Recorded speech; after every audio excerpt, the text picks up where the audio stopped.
Desperately needed aid has started to arrive in Gaza at the newly appointed floating dock established by the U.S. earlier this week. We have an objective, which is to feed people, to get them clean water, to get them medical supplies, and other vital things that will keep them alive. Any new way of ensuring that they will get aid is good. Will this solve the problem in and of itself? I think I've made it clear, and we've been making it clear for some months now, that it would not. But it helps. The UN supporting operations out of the corridor, which U.S. officials say is safe from Israeli fire. They're not worried about the Israelis striking the convoys of trucks that are coming off of that pier. They are actually participating in helping marshal that material ashore and then get it into Gaza, so that's not a concern.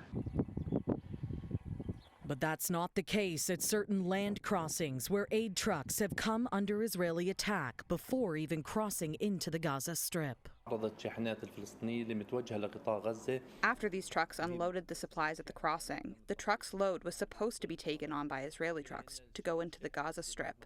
But during the unloading and loading, the settlers attacked these trucks, destroying the products and burning the trucks in a systematic act of sabotage. The same scenes found in the occupied West Bank, where a convoy of aid trucks was seemingly set ablaze while en route to the Gaza Strip. Merchants are now refusing to sell to Gaza. Drivers are now refusing to carry products to Gaza, out of fear, of course. We are afraid of moving through the alternative routes or approaching the checkpoints now due to the rioting of the settlers. This fear, combined with the already challenging task of arranging aid for Palestinians in Gaza, has the UN reiterating its calls to Israel for more cooperation. The basic point is, will we be able to get enough aid in to keep people alive?